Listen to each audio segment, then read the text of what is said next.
Hello everyone and welcome to Eximinous. I'm Jack and today I'm starting off a new series called Top 5 Tuesdays. So as the name suggests, every Tuesday I'm going to be uploading a new Top 5 video for you guys to enjoy. And in today's Top 5 we're going to be counting down the top 5 zombies maps in Call of Duty history. So make sure you strap in, leave a like and subscribe if you are new, and let's get into number 5. So at number 5 we've got Horizon Drac from Call of Duty Black Ops 3. Now with this map being the first addition to the DLC cycle, we really have no clue on what to expect. Now from the things you can do in the early rounds to even upgrading the bows, there are so many things added to this map which really made it deserving of being on this list. Even the dragon heads at the start, where all you had to do was shoot kind of zombies around it to fill the kind of souls up. I don't know what exactly it is, but you gotta kind of, you know what I'm saying, you gotta kind of destroy the heads to unlock the bow. That was such a simple idea. It was sort of a Mob of the Dead, which, you know, it's not like a new and unique idea, but it was still very good, and the bow was absolutely fantastic in that map. And now heading at number 4, we've got Buried. Now on Black Ops 2, this was such a fun map. The Paralyzer, probably the best wonder weapon we've ever seen in zombies. The Raygun Mark II was introduced in that map, I believe. And there were just so many things you can do, like the kind of haunted house with the kind of ghost ladies that are around there. That was really fun. The Pack-a-Punch was a really cool idea where you've got to get through kind of like a maze kind of thing to get to it. Even there was a camping spot for these kind of players, like the camping zombies. And there were so many different things you can do. I mean, the Paralyzer glitch kind of ruined the leaderboards because, not all of it's a glitch, but, you know, the way you can just camp up in that little balcony place and kind of sit down with a Paralyzer, that's not really that fun, I guess, but it really did ruin the leaderboards. But even still, there are loads of different things you can do. It was just such a fun map, and it was a really cool design. Even Leroy Jenkins, we've never seen anything like it since, we've never seen anything like it beforehand, and it was a really cool idea, the way you can just literally kind of feed him booze or candy, and he'll be your servant, I guess, and he'll do loads of different things for you.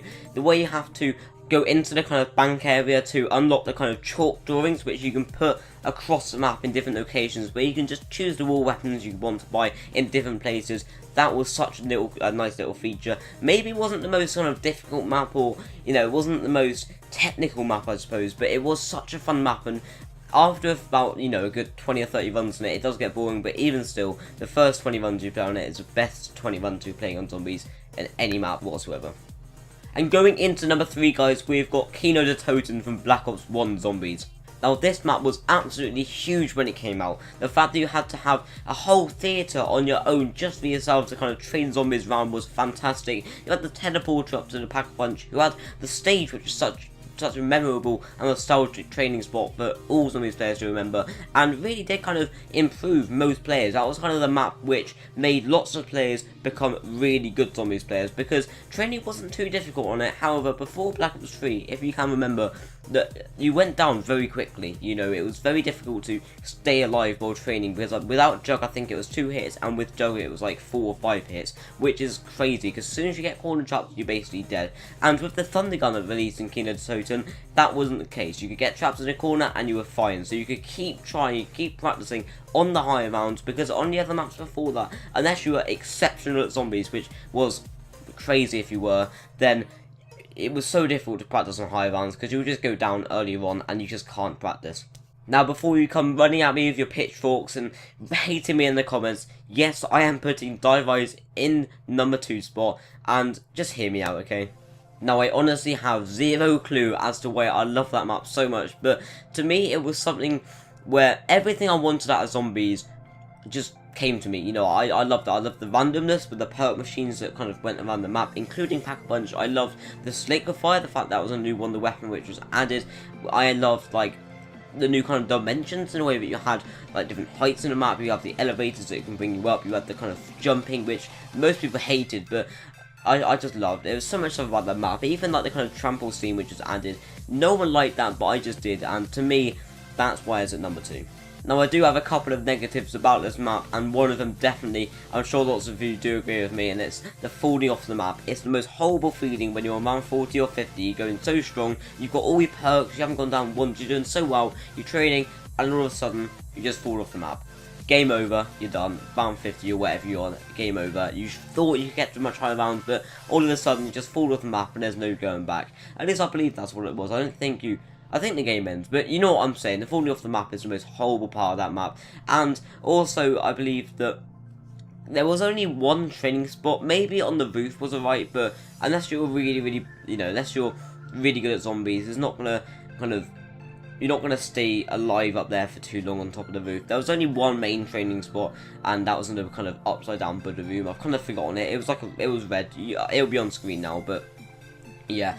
And so that means if you're playing with more than a couple of people and somebody else dibs that spot, then you're basically done. You know, there's nowhere to train. Maybe on top of the roof, but apart from that, there's nowhere, and you just gotta kind of hide out somewhere. Try your best to train in like a little room.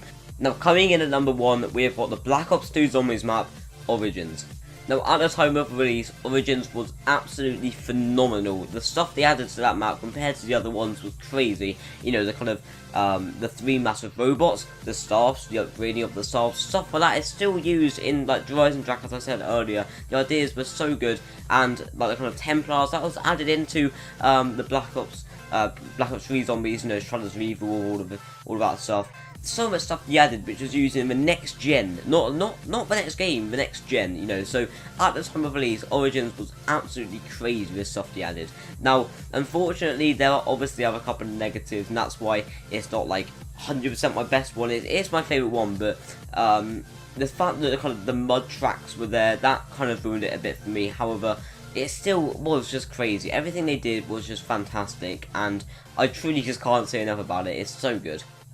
And as I mentioned earlier, the stuff they put into Origins was still being in use in Black Ops 3 Zombies, which is not even the next game, it's the next generation. So it really does show kind of how big that map was, the fact that on, you know, last generation stuff was still being used on next gen. So that truly is why that's number 1. So I hope you guys enjoyed the video. I thought I'll kind of make the series. It'd be quite a nice thing to have a top 5 video every week. New videos will be uploaded pretty much every day on the channel. So make sure you do hit that subscribe button down below if you are new around here. Leave a like on the video if you enjoyed it. And I'll see you guys next time. See ya.